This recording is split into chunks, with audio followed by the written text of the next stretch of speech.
In all the years that I've been a Wargamer, and this is coming from the perspective of someone that has been literally conditioned by Games Workshop for decades, being a Warhammer 40K player, looking at something like, oh, a brand new fine cast figure to lead my army, one miniature, one figure, $45.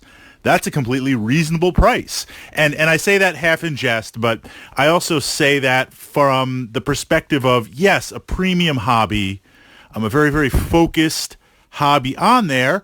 It's a luxury tax. You know, it's not a necessity. So we're going to pay for the premium boutique type experience on there with miniatures in a wargaming system.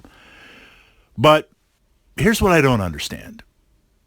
I'm going to take a bucket. I'm going to put some foam in it. I'm going to put a lid on it. And I'm going to charge you $150 to transport your miniatures around.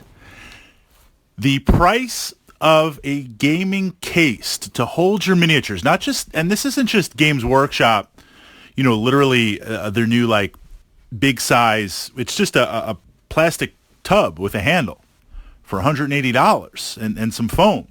Admittedly, the foam system is a little bit dynamic on there, but it's foam. Wargaming systems, even very, very stripped down boxes with foam, they're like $40 or $50 on there.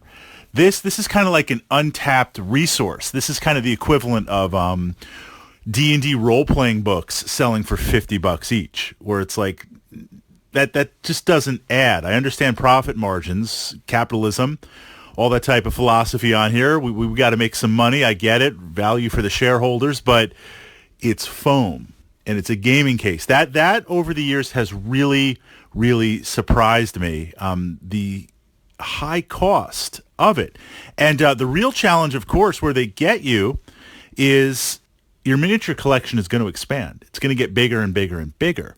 So you're going to trade up. You're going to move up. You're going to kind of figure out where you're going. I guess what prompted this was jumping into Pacific Rim. The miniatures are fantastic. The scale is a very heroic type scale. They're big miniatures. They've got some bite to them. Right now, Wave 1 is out. Wave 2 is going to drop whenever it's going to drop, and that's like another 15 Jaegers and Kaiju. So I'm going to need some sort of solution to store these guys.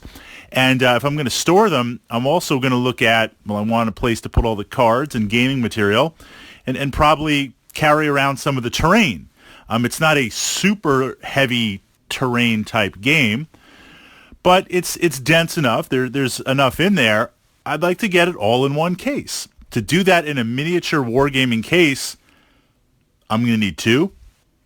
I'm going to drop, what, $250, $300? Like, I'll get a Plano box for max $60, $70, and I'll do the foam thing on that. I mean, just looking at it. But I'm still amazed after all these years, the premium cost of foam and plastic for a gaming case as an accessory. I don't know. Your thoughts on that in terms of the price and versus the storage solution?